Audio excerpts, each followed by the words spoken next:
सीवान की सियासत से जुड़ी कहानियां लगातार लोगों ने सुनी है, लेकिन कितना बदलाव आया है, मुद्दों के आधार पर यहां की राजनीति क्या तय होने लगी है और अगर ऐसा है तो मुद्दे क्या क्या है, ये समझने के लिए मैं इस वक्त सिवान के बबुनिया रोड पर हूं, जहां पर यहां मेरे साथ बहुत से लोग मौजूद हैं और सबसे बड़ा यही प्रश्न कि आखिर इस चुनाव का मुद्दा क्या है। मुद्दा तो सर आपके चैनल को धन्यवाद देते हैं कि आपने दिल्ली से चल कर आया मेरे शहर में, बहुत बहुत धन्यवाद। मुद्दा विकास का मुद्दा है सर। यहाँ आपकी जो भी वोट होगा विकास पर होगा, कोई जात पात पर विकास नहीं हो रहा, वोट नहीं हो रहा है, विकास पर है। सारे रंग एक हो गए हैं यहाँ पर, यहाँ सारे रंग एक हो गए हैं। बहुत बढ़िया माहौल चल रहा है, विकास ही पर मुद्दा हो रहा है। लेकिन विकास कौन करवाएगा, ये हमेशा अलग अलग लोगों का अलग अलग सोच होता है। विकास 15 साल से रुका हुआ है। 10 साल में प्रकाश जी थे, देख लीजिए। अगर जो पुराना साहबदीन साहब बनवाए थे, रंगाई पता ही होता तो चमकता हो। स्टेडियम देख लीजिए, बहुत सारा चीज है। अभी मेरा आवाज थोड़ा बैठा है, कोई बात नहीं, ठीक है। तो एक ओवर ब्रिज यहाँ नहीं बन पा रहा है, कितने लोग वहाँ डेट कर जा रहे हैं, एम्बुलेंस आ रही है, वहाँ रुक जा रही है। आप वहाँ भी पेट ले सकते हैं, अभी शाम के वक्त है, काफी भीड़ होगी वहाँ पर। तो विकास ही पर वोट होने वाला है, विकास सेना साहब कराएंगे। आप कह रहे हैं 15 सालों से विकास यहाँ रुका हुआ। 5 साल कविता भी थी, उन्होंने भी हमारे देखने से कुछ काम हुआ नहीं है। आप बताइए ये हमें कि क्या शहाबुद्दीन अभी भी फैक्टर है यहाँ की राजनीति में? शहाबुद्दीन साहब शुरू से ही फैक्टर में रहे और यहाँ पर शहाबुद्दीन साहब का ही नाम चर्चा है, इसलिए कि शहाबुद्दीन साहब इतना विकास कर दिए कि कोई आज तक विकास नहीं किया। ओम प्रकाश यादव आए, कविता देवी आई, ओम प्रकाश 10 साल रहे, कविता देवी 5 साल रही। ये लोग दोनों मिलकर कोई भी विकास नहीं हुआ। यहाँ पर जो है रेलवे ढाला पर जाके देखिए, बराबर जाम रहता है, 2-2 घंटा लोग खड़े रहते हैं। जल्दी पास करने में जाने में इतना लोग को तकलीफ होता है, किसी का सीरियस पोजीशन हो जाए तो बाहर निकालने में बहुत लोगों को, डॉक्टर के यहाँ ले जाने में बहुत तकलीफ होती है। अब मैं क्या आपका चैनल को मैं आशीर्वाद देता हूँ जी। लेकिन आप ये बताइए कि बावजूद इसके कि शहाबुद्दीन चुनाव लड़ रहे थे, 2-2 बार उन्हें यहाँ शिकस्त दी इस जगह ने। ये भी एक दौर आया, वो यहाँ से जीते भी, यहाँ से हार भी गए, तो ये क्या वजह रही? देखिए, उन्होंने जब भी कोई भी काम करते थे तो उनको लोग विकास पुरुष के नाम से लोग जानते थे और यहाँ पर विकास बहुत ज्यादा किए और उनके सिवा कोई विकास किया नहीं है। शहाबुद्दीन साहब को लोग जो है, शहाबुद्दीन साहब को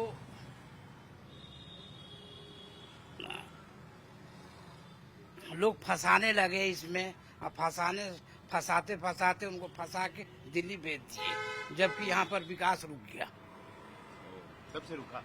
अब देखिए एक नई स्थिति है, आप युवा हैं, आप इसको नए नजरिए से देखते हैं और जिस दौर की बात मैं कर रहा हूँ या ये कर रहे हैं उसमें आप छोटे रहे होंगे। हाँ, उस वक्त मेरे बहुत छोटे थे आप। तो अब ये बताइए कि आज की तारीख में हिना साहब उम्मीदवार के तौर पर जिस तरह से खड़ी हैं, चैलेंज पेश कर रही हैं, ये कितना कारगर चैलेंज हो सकता है? क्योंकि आप जानते हैं कि पार्टी प्लेटफॉर्म नहीं होता है तो वोट तो बड़ी मुश्किल होती है। देखिए, सबसे बड़ी बात है ना साहब, चाहे सारे कैंडिडेट हो, मैडम हम लोग के साथ में जो मतलब आई है नया जनरेशन का नया चेहरा लेके, ये हम लोग नए लड़के लोग के लिए लेके आएंगे।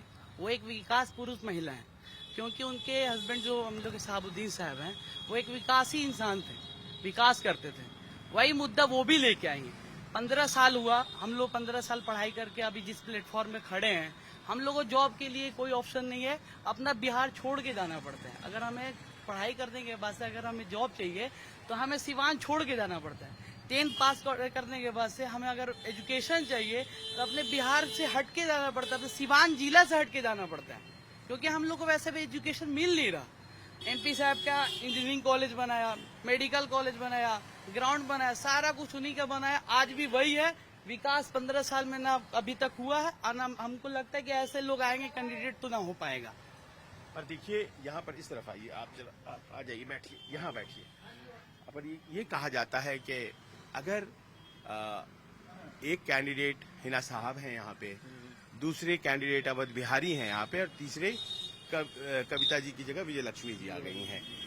तो ये कहा जा रहा है कि मुस्लिम मतों का विभाजन तो तय है इस बार, क्योंकि इंडिपेंडेंट कैंडिडेट के तौर पर हिना साहब हैं। जी जी जी हिना साहब है। तो क्या मुस्लिम मतों का विभाजन हो जाएगा, मतों का विभाजन हो जाएगा? ना, ऐसा तो कोई बात नहीं है। आपको क्या लगता है कि यहाँ का जो मुस्लिम समाज है वो किस तरफ रख रहा है? सब- आरजेडी के तरफ? ना, मुस्लिम समाज सब हिना साहब के साथ है, सब हिना साहब के साथ है। और उसकी वजह? जी, उसके बाद विकास के नाम पर हम लोग वोट दे रहे हैं हिना साहब को। दूसरा कोई मुद्दा नहीं है, विकास के मुद्दा पर हम लोग वोट दे रहे हैं। आपको भी लगता है कि विकास की जो गाड़ी है वो रुक गई है? बिल्कुल। जब से साहबुद्दीन साहब जब ये कि मतलब यहाँ से मतलब ये हुए, सबसे विकास रुका हुआ है। तो आपको आश्चर्य हुआ कि आरजेडी की टिकट पर इस बार हिना साहब नहीं है? बिल्कुल। उनको मुंह था भाई हम सक्सेस नहीं हो पाएंगे आरजेडी के से निर्दलीय लड़ेंगे तो मैं जीतूंगी, और सब मेरा साथ देंगे। ये गणित जरा समझाइए कि वो जो इंसान उनको आरजेडी में वोट नहीं देता था वो अभी देगा। अच्छा, ये दरअसल सोच है इसके सोच पीछे। है ये। समझ लीजिए। जो इंसान एनडीए में था वो इंसान अभी उनके साथ है। तो वो एक तरह से अपने आप में एक पार्टी बन गई है यहाँ पे। बिल्कुल बिल्कुल। कहना चाहते हैं सारे जात के लोग हैं ना साहब, एक ही मुस्लिम नहीं है सिर्फ सर, सारे जात हैं उनके साथ। मैंने आपसे पहले बोल दिया था कि सारे रंग एक हो गए हैं। हमने आपसे बोला था हमने आपसे ये बोला था कि सारे रंग उनके साथ हो गए, एक प्लेटफॉर्म पे हो गए हैं सारे रंग। कोई जात पात का बात नहीं है यहाँ पे। यहाँ विकास का मुद्दा है सर, विकास होना है। जो पहले वो चुनाव लड़ी आरजेडी की टिकट पे, आरजेडी की टिकट पे लड़ने का अनुभव अच्छा नहीं रहा यहाँ। अनुभव नहीं, जो लोग अपने लोग रहते हैं, अभी राजनीति में इतना चलता है, अब छोड़ दीजिए उस बात को। अभी जो देखिए आपके सामने जो है, आपका इशारा अपनों से धोखे की तरफ। नहीं, आप सामने देखिए जो है, सामने सब रंग एक है, आपके सामने है ना, सब सारा कवर कर लीजिए, आपको खुद मालूम चल जाएगा। पर यही कहते हैं ना कि सामने में अगर मान लीजिए कि एक पार्टी प्लेटफॉर्म पर खड़ा आदमी, खासतौर पर एनडीए की टिकट लेकर के यहाँ विजय लक्ष्मी हैं, एक मजबूत जाति से आती भी हैं, तो क्या क्या फैक्टर है आपको लगता है जो कि आपके उम्मीदवार के पक्ष में जा रहा है?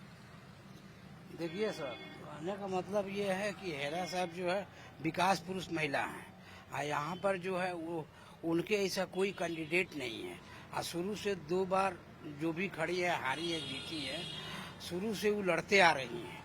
आज भी जो है सीवान में उनका दिमाग जो है विकास के अंदर ही डूबा हुआ है, अभी भी विकास करने के लिए तैयार है वो। लोग नहीं समझ पाते हैं कि आरजेडी टिकट उन्होंने छोड़ दिया। बहुत लोग तो लेने के लिए व्याकुल रहते हैं। आरजेडी ने इसलिए छोड़ दिया कि आरजेडी धीरे धीरे अलग अलग होते गया, इसलिए तेजस्वी यादव कुछ और बोले। तेजस्वी यादव जब उनका मीटिंग हो रहा था तो उस मीटिंग में इनको दावत नहीं दिए, इसलिए तेजस्वी से वो अलग हो गई। तो पार्टी जो है एक साथ कभी भी नहीं रहा है और न रहेगा। तो मतलब ये कि जो मजबूती है वो आरजेडी के प्लेटफॉर्म पर खड़े नहीं होने से आएगी। उस प्लेटफॉर्म पर खड़े रहती वो तो उतनी मजबूत उम्मीदवार नहीं रहती है। ना, आज आरजेडी में रहती तो इतना मजबूत नहीं रहती। आप भी कुछ बोलना चाह रहे हैं? हम दिल्ली में जब साहब से डेट किया था, दीनदयाल हॉस्पिटल में हम तैनात थे उनके बॉडी के पास। जी, हम वहाँ गए थे दिल्ली, दीनदयाल हॉस्पिटल में। उसके बाद से हम लोग बहुत सारे थे, रमजान का समय था, हम लोग कब्रिस्तान में मिट्टी देने बाद इसी वक्त 7 बज गया था। आईटीओ कब्रिस्तान पुलिस चौकी के पीछे बाजू में, पुलिस चौकी है ना, उसके बाजू में हम लोग वहाँ मिट्टी दिए। बाद में थोड़ा थोड़ा हम लोग पानी पिए। फास्टिंग चल रहा था हम लोग का, गला उस दिन भी बैठा हुआ था। वहाँ लालू परिवार वहीं पर था, तेजस्वी वहीं थे, लालू यादव भी वहीं थे, निशा भारती भी वहीं थी। उन्होंने कोई नहीं सोचा कि दीनदयाल हॉस्पिटल जाकर हम साहब सबको कम से कम देखें। उन लोग कोई नहीं आया। तो दुख तो है, कहीं ना कहीं दुख है, ये कैंडिडेट को दुख रहेगा। ये आप बातें सुन रहे हैं और इस क्षेत्र में राष्ट्रीय जनता दल के एक मजबूत आधार के तौर पर पहचान है शहाबुद्दीन और उनके परिवार की। आज वो इस दुनिया में नहीं है, लेकिन उनका परिवार आरजेडी से दूर है, उस पार्टी को जिसने एक तरह से हमेशा से शहाबुद्दीन के पीछे खड़ी रही है। ऐसे में हिना शहाब की उम्मीदवारी कितनी मजबूत यहाँ आपको लगती है? देखिए, हिना साहब यहाँ चुनाव जीत रही हैं। यहाँ हर वर्ग का उनको समर्थक मिल रहा है। खास तौर से जब आरजेडी में थी तो उनका कोर वोट था, जो कोर वोट समझ रहे हैं ना, एमवाई, वो 99 से हट गया। 99 से हट गया। मैं आपको फैक्ट बता रहा हूँ, मतलब शहाबुद्दीन जी के जमाने से हट गया। उसका कांड था कि कुछ उस टाइम के काबीना मंत्री थे, उनके भतीजे के साथ कुछ घटना हो गई, हाथापाई हो गई। अब वहाँ उन्हीं के घर पे मीटिंग था, महारैली था, सारे मंत्री थे, 6 मंत्री थे, शहाबुद्दीन साहब थे। अब वो घटना घटी। उसके टाइम अमर यादव माले से टांगी छाप से लड़े, तो कोर वोट उधर भाग गया। लेकिन शहाबुद्दीन साहब की पकड़ थी, खास तौर से दलितों में, मुसलमानों में, और स्वर्ण जाति उनके साथ था। स्वर्ण जाति उनका एमवाई नहीं था, स्वर्ण जाति साथ था। शहाबुद्दीन साहब जीत गया। फिर आया, एक और कांड हो गया। उसके बाद वो ओम प्रकाश जी वहाँ जिला परिषद के अध्यक्ष बनना चाहते थे, कुछ हो गई बात। उसके लेकर हुआ 2004 में।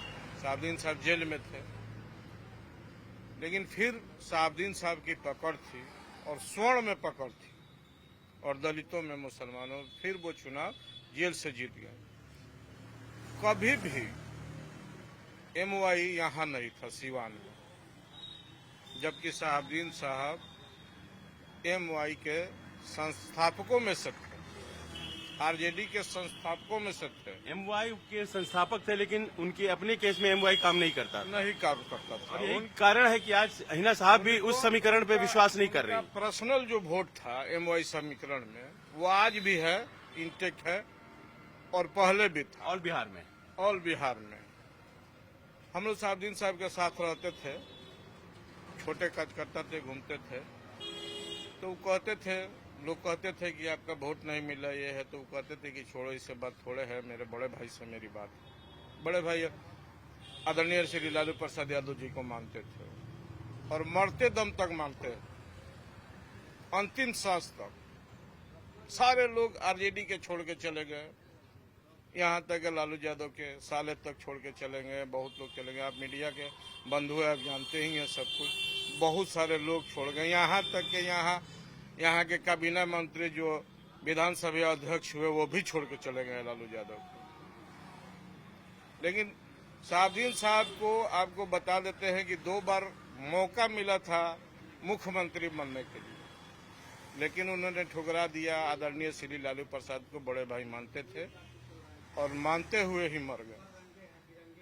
पर इन तमाम उपलब्धियों के बावजूद हम लोगों ने देखा 2 दफे आरजेडी से ही टिकट लिया हिना शहाब जी ने, और वो दोनों दफे शिकस्त हुई। ये कि शहाबुद्दीन साहब का प्रण था कि हम जब तक जिएंगे आरजेडी में रहेंगे, टिकट ना मिले, जीते ना जिले, हम आरजेडी के संस्थापक है, मेरा घर है, कोई में अपना घर छोड़ के नहीं जाता है, उनका कथन था। ठीक है।